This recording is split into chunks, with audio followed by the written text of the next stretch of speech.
Hello, नमस्कार दोस्तों। आपका बहुत-बहुत स्वागत है आपके अपने चैनल रोजगार विद विनय मलिक पर।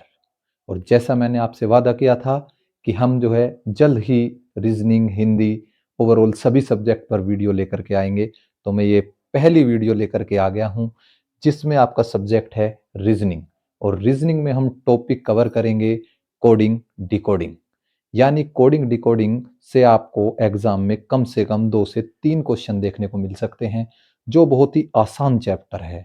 आसान मैं इसलिए कहूँगा क्योंकि रीजनिंग की जो शुरुआत होती है वो केवल इसी चैप्टर से होती है। कोडिंग और डिकोडिंग बहुत ही आसान भाषा में, आसान तरीके से हम इस चैप्टर को कवर करेंगे।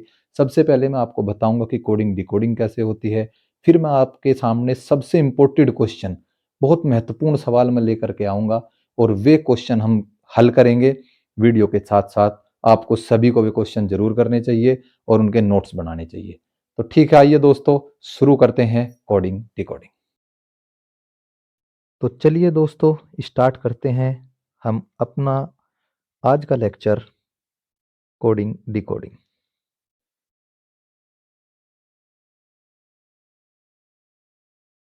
ये है पार्ट 1। टॉपिक है आपका कोडिंग एंड डिकोडिंग, रीजनिंग का। इस चैप्टर से आपके तकरीबन 2 से 3 क्वेश्चन डेफिनेटली आएंगे। तो इसलिए अच्छे से इस चैप्टर को कवर करते हुए शुरुआत करते हैं। पहले हम समझेंगे कि कोडिंग डिकोडिंग होता क्या है और कोडिंग डिकोडिंग कितने प्रकार की होती है। एक्चुअली क्या है कोडिंग डिकोडिंग में होता क्या है, आपके जो अल्फ़ाबेट है यानी कि ए से लेकर के जेड तक के जो आपके अल्फ़ाबेट है, उन्हीं को ही इंटरचेंज करके इसमें क्वेश्चन पूछे जाते हैं। कभी-कभी आपकी जो पहली अक्षर कोडिंग है यानी अल्फ़ाबेटिक कोडिंग है, इसको क्या किया जाएगा, एक अल्फ़ाबेट से दूसरे अल्फ़ाबेट को इंटरचेंज कर दिया जाएगा। यानी यह एक प्रकार की डिकोडिंग है जिसमें एक कोड बनाने के लिए शब्दों के अक्षरों को विशिष्ट स्वरूपों या नियम यानी किसी रूल के या एक स्वरूप के आधार पर अन्य अक्षरों से प्रतिस्थापित यानी इंटरचेंज किया जाता है। जैसे इसमें दिखाया गया है कि ए को इंटरचेंज कर दिया है एन के साथ में, बी को कर दिया है ओ के साथ में, सी को कर दिया है पी के साथ में, डी को कर दिया है क्यू के साथ में। इसी प्रकार एम को कर दिया है जेड के साथ में। दोस्तों मैं उम्मीद करता हूं कि कोडिंग डिकोडिंग पढ़ने से पहले सभी लोग जानते होंगे ए से जेड तक की नंबरिंग। नंबरिंग क्या होती है? नंबरिंग क्या होती है कि जैसे मान लिया जा ए ए की वैल्यू अल्फाबेट में कितनी है 1, बी की वैल्यू कितनी है 2, इसी प्रकार सी की वैल्यू कितनी है 3। यानी ये इनकी नंबर ऑफ प्लेस है। अल्फाबेट में जिस स्थान पर आपके ए रखा गया है वो है नंबर 1 स्थान, बी रखा गया है 2 स्थान पे। तो इसी प्रकार आपकी सभी के ये प्लेस ऑफ वैल्यू याद होनी चाहिए। इसका एक सिंपल तरीका जो होता है रीजनिंग में पढ़ाया जाता है इजोटी। इजोटी में क्या होता है, ई जे ओ टी वाई। यानी इसको नंबरिंग याद करने के लिए आपको सिंपल है, ये होता है ई की वैल्यू याद रखिए 5, जे की वैल्यू 10, ओ की वैल्यू 15, टी की वैल्यू 20, टी की वैल्यू होगी 20 और वाई की वैल्यू होगी 25। ये इसलिए किया जाता है कि 5 अगर आपको पता है ई जो है 5 नंबर पे है, तो ई के आसपास की जो भी अल्फाबेट होंगे यानी एफ अगर होगा ई के तुरंत बाद आ रहा है तो किस नंबर पे होगा, 6 नंबर पे। ये बहुत बेसिक सी चीज है। कुछ कैंडिडेट सोच सकते हैं कि बिल्कुल बेसिक से बताया जा रहा है, मैं हर कैंडिडेट को लेकर के चल रहा हूँ। इसमें आपको बेसिक्स क्वेश्चन भी मिलेंगे और बेसिक से हम चलेंगे हार्ड यानी मॉडरेट की तरफ को। तो बिल्कुल बेसिक से आप शुरू की एक वीडियोज या 2 वीडियोज में आपको लग सकता है, लेकिन मैं सारी चीजें कवर करके चलूंगा। आप इत्मीनान रखिए और पूरा भरोसा रखिए चैनल पर कि एक एक चीज आपको इंपोर्टेंट ही पढ़ाई जाएगी। ठीक है दोस्तों, तो इजोटी आप याद रख सकते हैं 5, 10, 15, 20 और 25। ये नंबरिंग इनकी, इसके आधार से आप इनको नंबरिंग दे सकते हैं। तो ठीक है दोस्तों, अब इसमें क्या करना है हमें,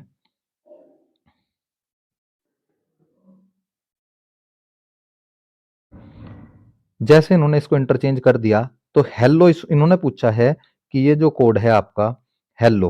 अब हेलो को इंटरचेंज किया जाएगा कैसे? अब आप देख सकते हैं एच की वैल्यू यू है, इन्होंने इंटरचेंज किया है यू को, तो ई की वैल्यू आर है, ई की वैल्यू आर है, एल की वैल्यू कितनी है वाई, एल दो बार आया है वाई, और इसी प्रकार ओ की वैल्यू कितनी है बी। तो आप समझ सकते हैं कि हेलो का इंटरचेंज करने के बाद में जो वर्ड बनेगा U double R Y B. ठीक है दोस्तों, तो ये हो गया एक प्रकार की अक्षर कोडिंग। अब चलते हैं दूसरी प्रकार की अक्षर कोडिंग कौन सी है। ये होती है संख्या या प्रतीक कोडिंग डिकोडिंग। यानी इसमें क्या किया जाएगा, आपके अल्फाबेट को अल्फाबेट से नहीं, यानी आपके अक्षर को अक्षर से नहीं, एक संख्यात्मक मान से प्रतिस्थापित किया जाएगा। सिंपल भाषा में समझ सकते हैं कि एक अल्फाबेट को, यानी जैसे यहां पे दिखाया गया है सी को कर दिया है इंटरचेंज नंबर एक से। ये कोई अल्फाबेटिकल ऑर्डर नहीं है, इन्होंने एक विशिष्ट कोई भी मान मान लिया है कि हम अपने इस तरीके से उन्हें जो है नंबरिंग दे रहे हैं। एच को दे दिया उन्होंने 2 नंबर, ए को दे दिया 3 नंबर, जबकि अल्फाबेट में तो ए का 1 नंबर है। तो इसलिए ये जो है संख्या या प्रतीक कोडिंग होती है, वो अपनी तरफ से मान करके जो है कोडिंग दी जाती है। आई को दे दिया 4 नंबर, आर को दे दिया 5 नंबर। इसी प्रकार आर को दे दिया 5 नंबर, ई को दे दिया 6 नंबर, एन को दे दिया 7 नंबर और टी को दे दिया 8 नंबर। दो चीजें आपको देगा, यानी दो वर्ड आपको दिखाएगा कि हमने ऐसे ऐसे इस तरीके से नंबरिंग की है। तो अब आपको इसका आंसर देना है कि रियर यानी REAR को किस संख्या से प्रतिस्थापित किया जाएगा। आर की वैल्यू आप डाल सकते हो, आर की वैल्यू कितनी थी 5, आर की वैल्यू है 5, और ई की वैल्यू कितनी है 6, ई की वैल्यू 6, ए की वैल्यू यहाँ पे कितनी है 3, तो ए की वैल्यू कितनी है 3, आर की वैल्यू कितनी है 5, यहाँ पे भी कितनी थी आर की वैल्यू 5। तो रियर किस संख्यात्मक मान से बदला जाएगा, 5 6 3 5। उम्मीद करता हूं सबको समझ आ रहा होगा। ठीक है, अब चलते हैं तीसरी तरफ की कोडिंग डिकोडिंग पे।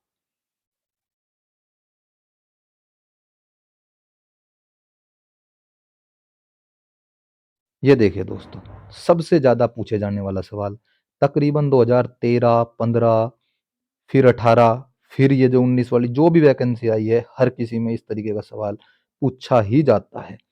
इसमें क्या होता है, इस सवाल को करने के लिए आपको क्या होगा, यह एक प्रकार की डिकोडिंग है जिसमें विशिष्ट शब्दों का, अल्फाबेट नहीं है, संख्या नहीं है, इसमें क्या बोला है इन्होंने, विशिष्ट शब्दों का,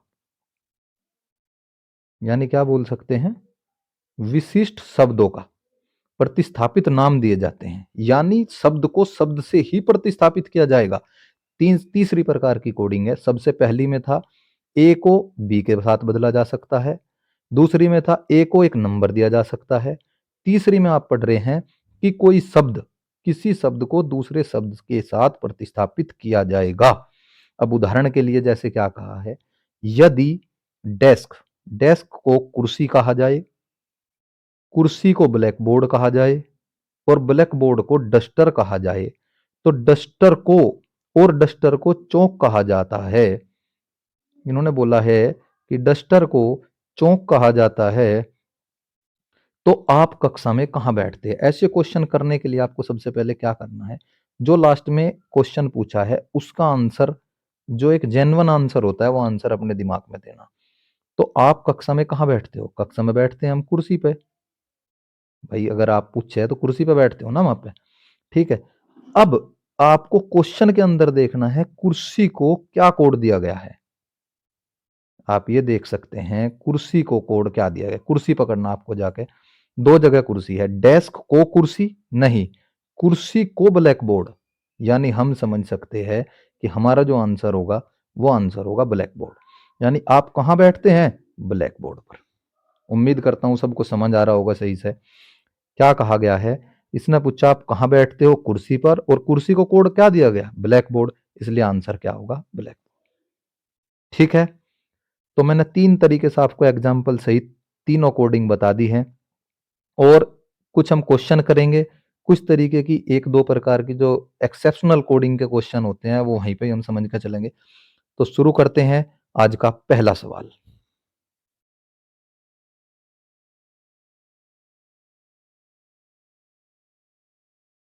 ये देखिए आपका पहला सवाल क्या है, किसी निश्चित सांकेतिक भाषा में ब्रेकडाउन को NWODKAERB लिखा जाता है, उसी सांकेतिक भाषा में दूसरा शब्द इन्होंने दे दिया है, उसको कैसे लिखा जाएगा। अब इसको मैं आपको बताऊंगा शॉर्ट ट्रिक क्या है करने की। शॉर्ट ट्रिक ये है कि आपका जो इसमें टाइम बचाएगी। आप समझो ब्रेक डाउन है, क्या यही वर्ड बिल्कुल यहाँ पे इस्तेमाल किया गया या कोई और नाम दिया गया। सबसे पहले आपको ये देखना होगा, कहीं ऐसा तो नहीं बी को कुछ और नाम दे दिया गया। नहीं, आप देखो ब्रेक डाउन ये जो है ब्रेक डाउन, ब्रेक डाउन को अगर मैं पलट कर लिखूं, यानी ये जो बी है लास्ट में वो स्टार्ट में आ गया, फिर जो सेकंड नंबर पे आर वो पीछे से सेकंड हो गया, आगे से थर्ड पीछे से थर्ड हो गया, आगे से फोर्थ पीछे से फोर्थ हो गया। यानी आपको समझ आ रहा है कि जो पहला अक्षर है, जो फर्स्ट है, वो क्या हो गया, उसको रिप्लेस कर दिया गया लास्ट के साथ में। सेम आपको ऐसा ही करना है, यानी जो आपका फर्स्ट है वो लास्ट होगा। अब इसमें आप देख सकते हैं ट्राइएंगल्स को, फर्स्ट है आपका टी, इधर टी कहाँ होगा, सबसे लास्ट में। तो आपको मतलब देखना है option A B C D को एक एक के साथ में चेक करना। आप देख सकते हैं कि तीनों ऑप्शन ऑप्शन एलिमिनेट हो जाते हैं, तीनों के तीनों ऑप्शन गलत, क्योंकि टी जो है सबसे लास्ट में आएगा, सबसे लास्ट में किस में आएगा, डी ऑप्शन में।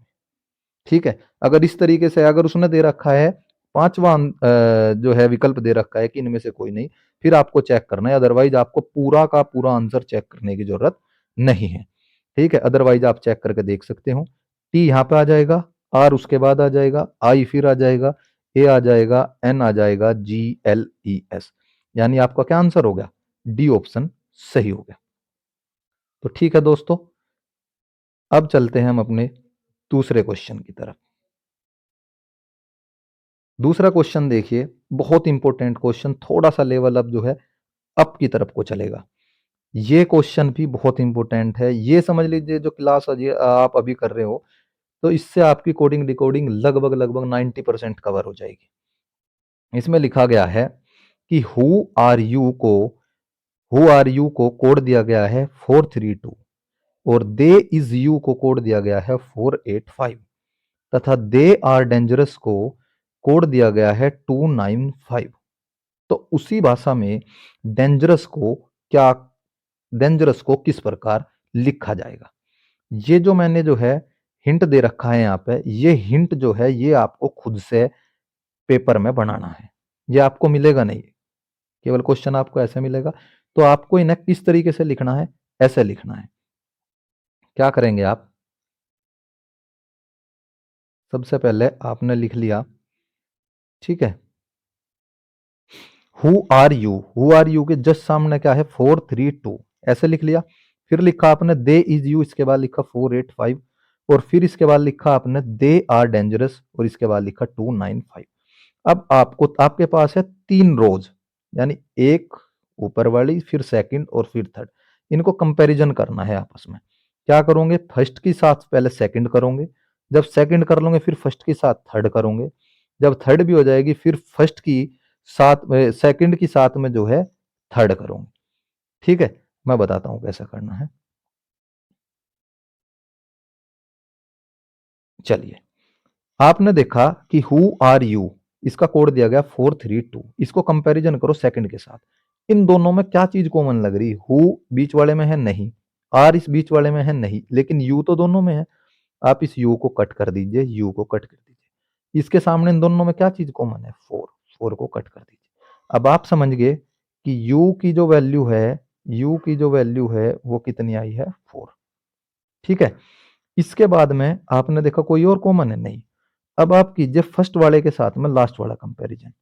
यू तो खत्म हो गया, जो कट जाएगा वो खत्म हो गया। अब आपके साथ ऊपर वाली लाइन में केवल दो चीजें बची, हु आर, जिनकी वैल्यू 3 और 2। ये मुझे पता नहीं कि हु की वैल्यू 3 है या आर की वैल्यू 2 है, इन दोनों का मुझे पता नहीं। अब मैंने करा फर्स्ट और लास्ट वाले में क्या क्या कॉमन है, हु इसमें है नहीं है, दे उसमें है नहीं है, लेकिन आर की अगर बात करूं, आर की अगर बात करूं यहाँ पे है। ऊपर वाले में और इसमें क्या कॉमन है, देख सकते हैं आप, दो कॉमन है, यहाँ पे भी दो कॉमन है। तो यानी आप कह सकते हैं आर की वैल्यू क्या है, आर की वैल्यू 02। ठीक है, दोनों चीजें आप देख सकते हैं। अब देखिए आप पहले वाली में क्या हुआ, दोनों कोडिंग कट गई।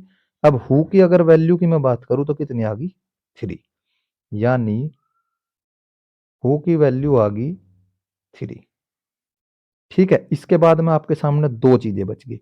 इन दोनों में क्या कॉमन है, दे यहाँ पे भी कॉमन है, दे यहाँ पे भी कॉमन है, यानी 5 यहाँ पे भी कॉमन है, 5 यहाँ पे भी कॉमन है।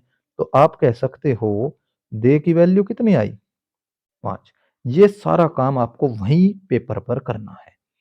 ठीक है, अब क्या बच गया आपके सामने, इसमें बच गया इज, और इज बचा हुआ है इधर 8 बचा हुआ है, तो यानी इज की वैल्यू आप क्या कह सकते हो, 8।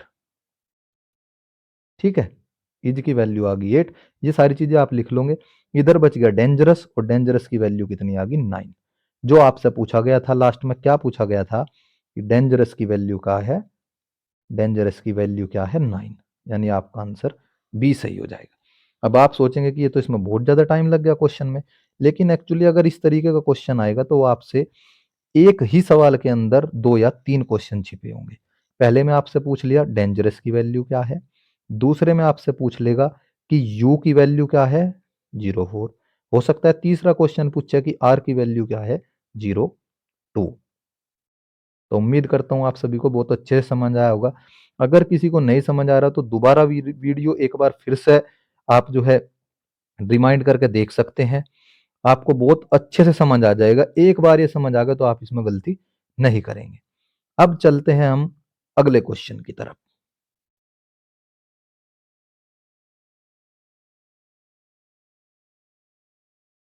देखिए दोस्तों, मेहनत आपको इस लास्ट मंथ में बहुत ज्यादा मेहनत करनी पड़ेगी।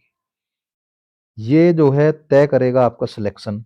आपको बिल्कुल भी उम्मीद नहीं छोड़ देनी है। आपको लगातार तैयारी में बने रहना है, और लगातार आप जिस तरीके से पढ़ाई कर रहे हो उसको और ज्यादा बढ़ा देना है। अब आगे बिल्कुल भी डाउन नहीं करना है चीजों को, और ज्यादा बढ़ा देना है। चलिए तीसरे क्वेश्चन की तरफ। इसमें क्या कहा गया है कि 95789 को ई जी के पी टी, यानी 9 को इसने ई बोल दिया। ऐसे क्वेश्चन में आपको क्या करना है, जैसे मैं यहां पे लिखूंगा इसको। ठीक है,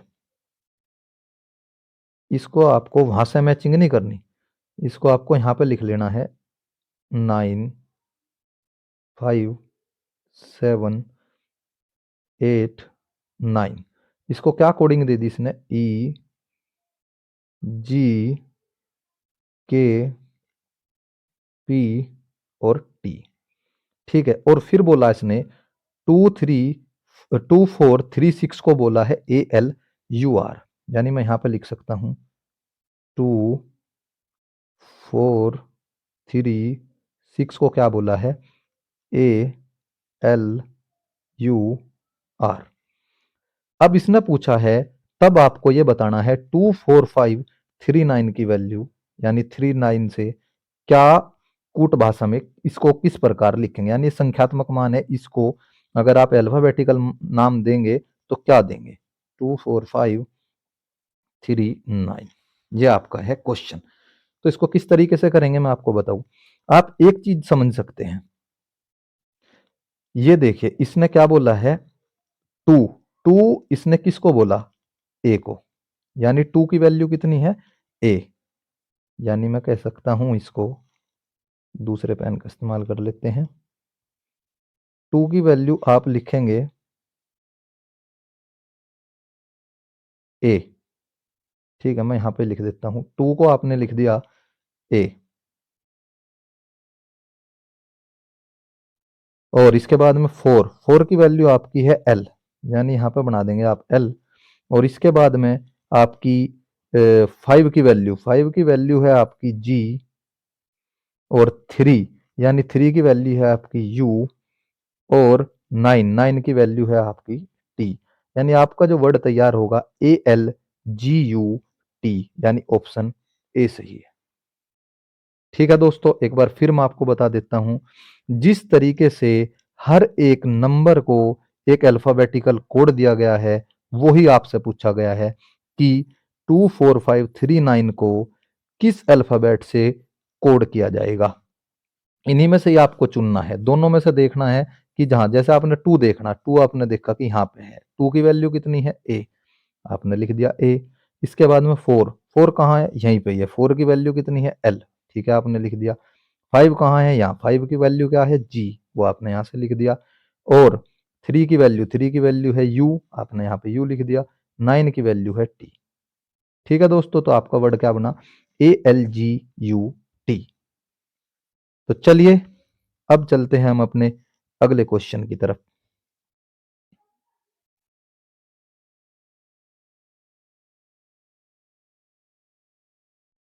तो चलिए दोस्तों, ये है हमारा अगला क्वेश्चन। अब अगले क्वेश्चन को भी हम इसी तरीके से देखेंगे जैसे आपने पहला क्वेश्चन देखा है, यानी इसमें भी आपको इसी तरीके से कोडिंग करनी है। मैं लिख देता हूं कि, एक मिनट, MEKL और F, इसको कोडिंग किया गया है 91782 के साथ में। और दूसरा वर्ड क्या है आपका, दूसरा है एट, एट, सॉरी, दूसरा वर्ड है आपका L, L, L, J और K। इसको कोडिंग दी गई है,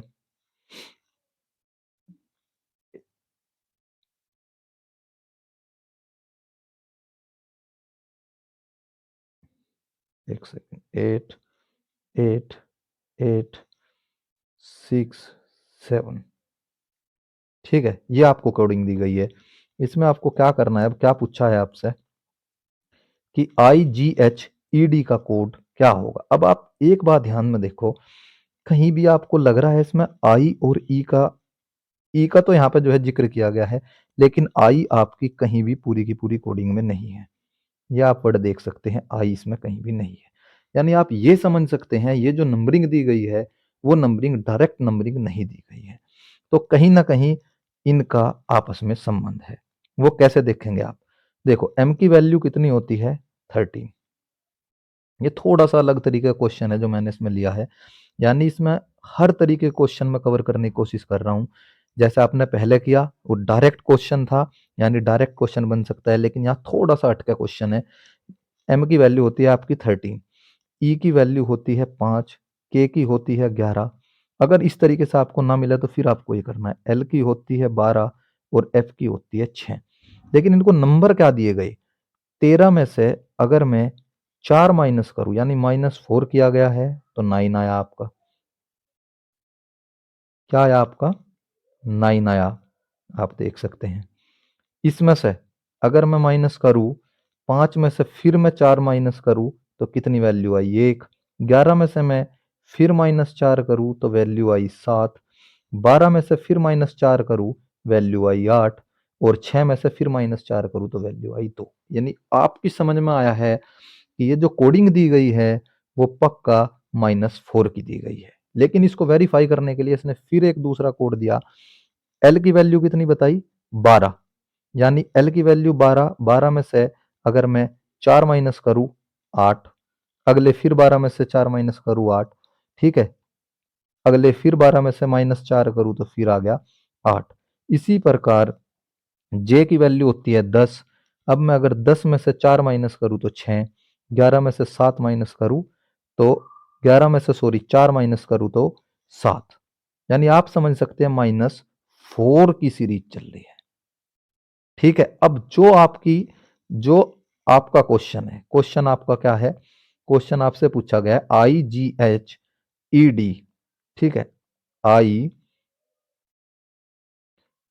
IGHE और डी। IGHED को कूट भाषा में क्या लिखा जाएगा, आई की वैल्यू लिख देता हूं मैं, आई की वैल्यू जो है वो है आपकी 9, जी की वैल्यू है आपकी 7, एच की वैल्यू है 8, ई की वैल्यू है 5 और डी की वैल्यू है 4। करना क्या है आपको, सभी में से -4, 9 में से 4 जाएंगे तो 5 आ जाएगा, 7 में से 4 जाएंगे तो 3 आ जाएगा, 8 में से 4 जाएंगे तो 4 आ जाएगा, 5 में से 4 जाएंगे तो 1 आ जाएगा और 4 में से 4 जाएंगे तो 0। यानी जो आपका आंसर होगा 53410, जो कि है आपका आंसर ए। उम्मीद करता हूं ये बहुत अच्छे से समझ आपको आया होगा। मैंने क्या, आपको लग रहा होगा कि क्वेश्चन थोड़े से लेंदी है, क्वेश्चन आपको लग रहा होगा कि टाइम ज्यादा लग रहा है, लेकिन ये वे क्वेश्चन है जो कि आपको एग्जाम में भी टाइम लगेगा, लेकिन इनके संबंध में आपको 2 से 3 सवाल मिलेंगे। ठीक है। कोडिंग डिकोडिंग लगभग लगभग ये समझ के चलिए कि इन्हीं 3-4 सवालों में मैंने कवर करने की कोशिश की है। इसके आधार पर आप प्रैक्टिस पेपर, जिनके भी पास में रीजनिंग है या जो भी है, आपको क्या करना है, जैसे जैसे मैं आपको क्वेश्चन कराता चलूंगा उसके आधार पर आपको 10 सवाल, 15 सवाल, 20 सवाल अपनी रीजनिंग से खुद से बनाने हैं। वैसे तो मैंने कोशिश ये की है कि हर टाइप का क्वेश्चन यहाँ पे कवर किया, जिससे आपको कोई भी दिक्कत नहीं होगी, कि आप इसी के आधार पर आपको क्वेश्चन मिलेगा। इससे अलग मुझे नहीं लगता कि कुछ भी आवे।